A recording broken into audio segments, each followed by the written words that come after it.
Hey guys, this is AD the RPA guy. Welcome back to another video on my channel where I help you simplify your journey into tech. In this video, I'm going to be talking about the people who want to get into tech but are horribly afraid of getting scammed. If that's you, keep watching, okay? This video is for those of you who've decided that tech is your next move, and you've decided that not only do you want to be employed in tech, but you are going to be employed in tech or you're going to die trying. You've also decided that this is too big of an endeavor for you to just try and figure it out on your own, and that you desire to hire someone to help you pull it off. You've decided that you are worth that investment, okay?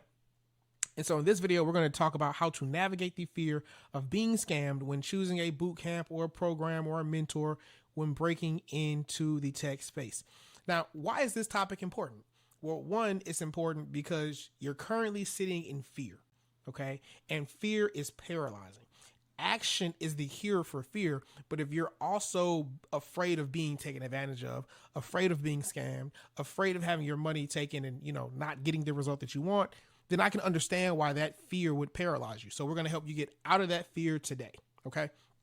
So I'm going to get into 6 points, okay? In this video, I'm going to introduce 6 points. They're going to help you move past this fear and find the program and the person that is, best for you.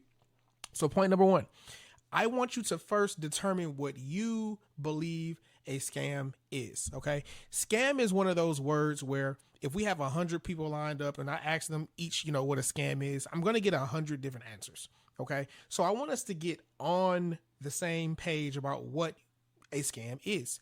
I'm going to tell you what I believe it is and my personal belief, but my definition of a scam might be different than yours, and that's okay. I just want you to be clear on what you mean when you say scam.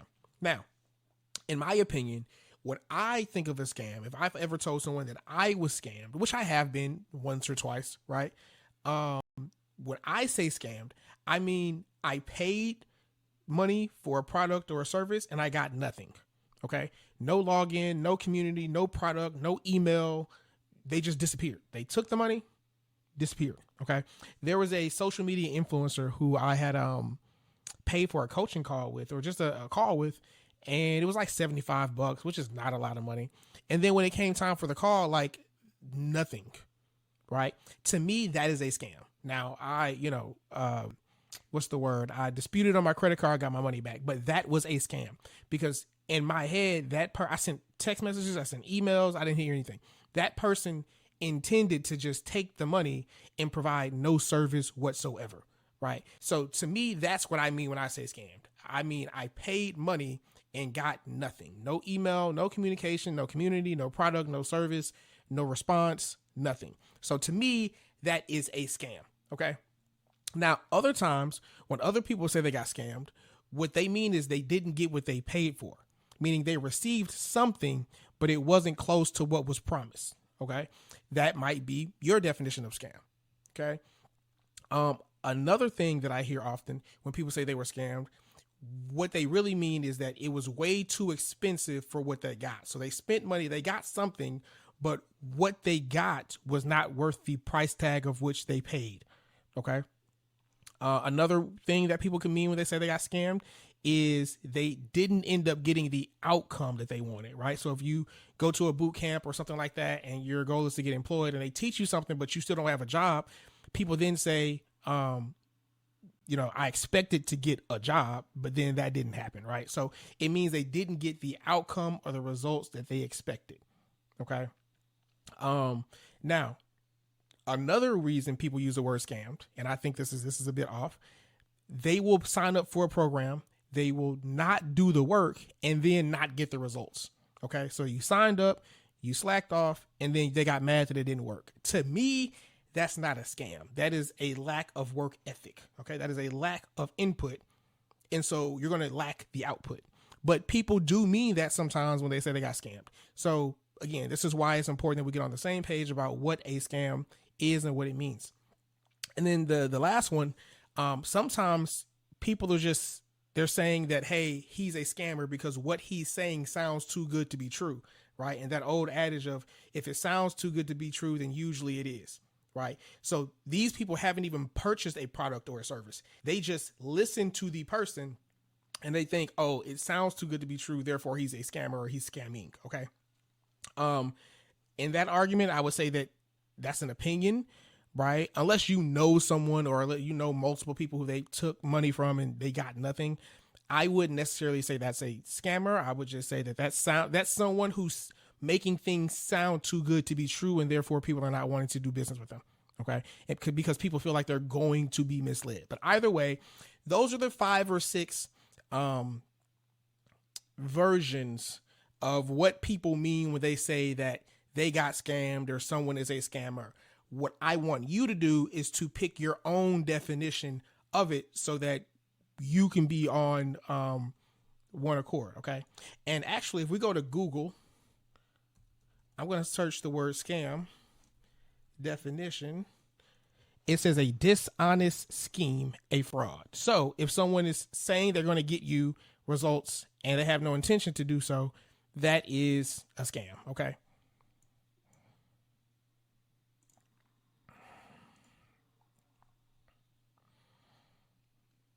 So point number 1 is to come to your own definition of what a scam is. Okay. That's just semantics. Let's get that out the way. Now, point number 2 is actually what I believe to be the most important point, and that is ask a higher quality question. Okay. I have a mentor who I've paid quite some money to over a period of time, and I've learned so many great things from this guy. And one of the things he would often tell me is that your language exposes you. Okay. When someone hops in my DMs or we're on a call and we're talking about enrolling in RPA University, they say things like, there's so many scammers out there. You know, you have to be careful of who you trust. You know, how can I break in without being scammed? Right. And if these are your current thoughts, then that tells me that the quality of the question that you're asking is low. Okay. For example, I was at this party once and, there was comedians there. I had booked them and it was a great time. Everyone had fun. And one of the young ladies, it was me and my wife. We were standing like near like where the punch bowl where the liquor was at, but we weren't like in line. We were just kind of like in the way.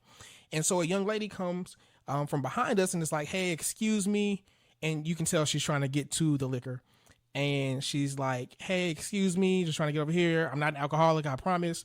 And in that scenario, when she said, I'm not an alcoholic, I promise, why would she say that? It's because she is an alcoholic and she wants us to believe that she is not. So I say that to say her language exposed her. Her objective wasn't to get to the alcohol. Her objective was to get to the alcohol and not have anyone think that she is an alcoholic. Okay. But no one would have thought that because she could have just walked up and said, excuse me, I'm trying to get to the bowl. Right. So what I'm saying is your focus when you're asking things like, you know, I don't know who to trust. Lots of people are scamming. Your focus is not on getting into tech at that point. Your focus is on avoiding being scammed, which also means your focus is on scammers and scamming. Okay. So a higher quality question would be, how can I find someone who I can trust to help lead me to where I want to go? That is a higher quality question, right? If you know you want to be employed in tech, a higher quality question is, how can I find a program, a mentor, anything like that that I can trust will get me to the outcome of being employed in tech? That is a higher quality question. Just by asking that high quality question, you are 50% of the way there, because looking for someone who you trust is a totally different outcome than looking not to be scammed. If you want not to be scammed, you could just sit still, pay no money to no program and go nowhere and do nothing. And your objective is solved. But that is different than asking, how can I find someone who I can trust to help lead me where it is that I want to go? Okay. So point number 2 is to ask a higher quality question. Okay. Instead of how can I avoid being scammed, ask, how can I find someone who I can trust to lead me where it is that I want to go? Okay. Now, point number 3, I think you should watch their YouTube videos, go consume their free content, go consume their guides, all that.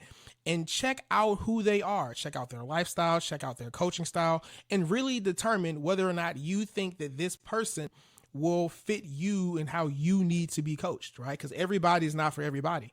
Someone could be a great coach, but that, you don't mesh well with their tone or how they communicate or anything like that, right? So step number 3, I would say, once you've asked the high quality question, once you've determined, what a scam is to you, go watch their content.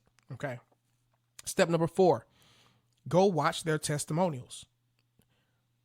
While watching these testimonials, ask yourself, do these testimonials seem genuine? Or does it sound like these are people that were paid to say these things? Okay. I have a really good friend who always tells me whenever we're talking about celebrities and things like that, he's like, if you're really him and you're really winning and you're really putting other people in position, then you won't be the only person singing your own praise, right? So do they have other people singing their praise? Do they have other people saying positive things about them, about their program, about the journey, about their results? Okay. Another thing that goes under point 4, can you go look up their students who are in their testimonials and reach out to them and ask them about their experience, right? So I currently have testimonials right there on this YouTube channel. I think I have a playlist with them. You can go watch the videos. You can then go look up the people on LinkedIn and you can go have conversations with them. Okay. So that's an important thing. The people they're having testimonials with, can you reach out to them? Can you talk to them? Can you message them? Can you email them? Can you verify their experience? Okay. Another sub point under point 4 is there anyone else singing their praise besides the person who runs the business, right? So I kind of already mentioned that. Is there anyone else saying positive things about them other than themselves, right?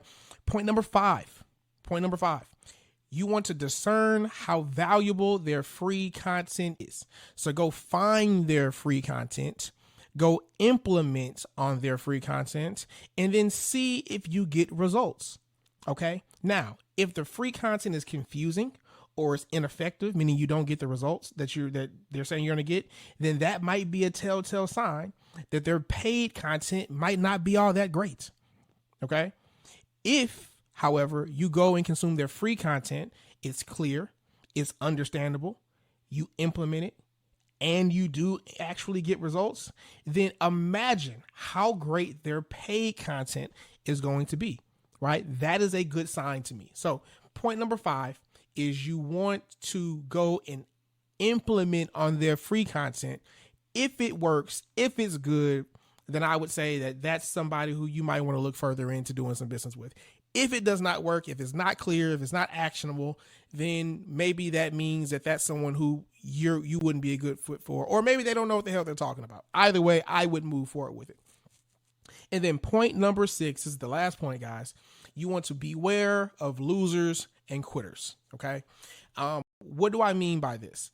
So often, going back to one of the points I said earlier, people will sign up for programs and then they'll not do the work and then they'll not get the results.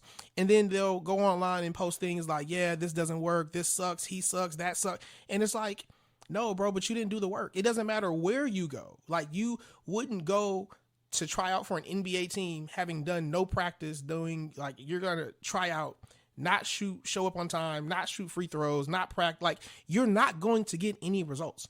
And so a lot of times when you see comments online saying negative, discouraging things about people or programs, sometimes it's true, but a lot of times it's someone who quit, who didn't put in effort, who got terrible results. And then instead of being accountable to their lack of effort, they decide that they're just going to trash the company, trash the program, trash the person, and all these other things, guys. And a lot of it is BS. That is loser behavior. That is loser activity. And unfortunately, most people are losers. That's just what it is. My definition of a loser is someone who lacks accountability, who blames circumstances, who blames people, places, things for their outcomes, instead of taking a hard, long look in the mirror and saying, I didn't do it. I didn't show up. I didn't do the work. I didn't do what it took, right? I wasn't able to move myself along a path of success and be coachable over a long enough duration for me to see results. Okay. There's going to be a whole hell of a lot of that online. So just beware. Just beware. If you see a comment like that, don't initially believe it. respond to the comment and tell us, hey, what did you do? What did they instruct you to do? What did you actually do? How much input did you give before you decided to, quit? Ask them, did you actually quit, or did you see the entire program through, right? So these are just some questions to ask. So now what? Now that we've gone through our 6 points, let me recap those for you. Point number 1 is determine what you believe is a scam. Okay. Come up with your own definition. Point number 2, ask a higher quality question. Instead of how do I avoid being scammed, I want you to ask, how can I find someone who I trust? Point number 3, watch their free content to discern their coaching style. Okay. See if they know what they're talking about. See if their coaching would be a fit for you. Point number 4, go watch their testimonials. Do they sound genuine? Do they sound fake and scripted? Can you go look up their students? Can you go contact them? Right. Point number 5, go implement on their free content. If you understand it, if it's clear, if you get the results, that's a green flag. If it's not clear, if it's not concise, you don't know how to implement, you don't get results, I would say that is a red flag. Okay. And then point number 6, be aware of losers and quitters, because there's a lot of that out there and you just got to know what that is. Okay. So what's next? Now that you've watched this video, we're toward the end. What I want you to do is on the screen here, I'm going to have a video that I did recently. Is an in-depth interview, almost a 2-hour interview. It's my favorite interview I've done thus far because I really had the time to sit, relax, and think of full-fledged answers, as opposed to kind of rush and just hurry up and, answer a question. It was almost 2 hours. Like I said, we got into a lot of my background. I want you to watch it and decide for yourself if you think the stories I'm telling in this episode are BS or if they're true, right?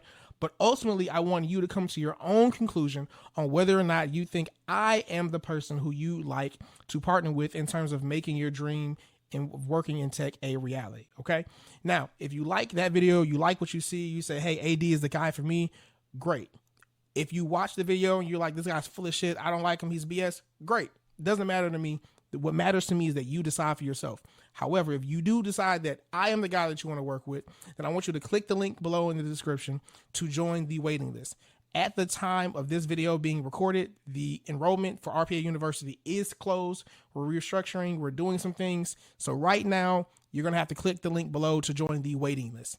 Soon as enrollment opens back up, you'll get a call or an email from me or my teammates, and we'll reach out to you to schedule a screening call. So that being said, click the video somewhere here on the screen.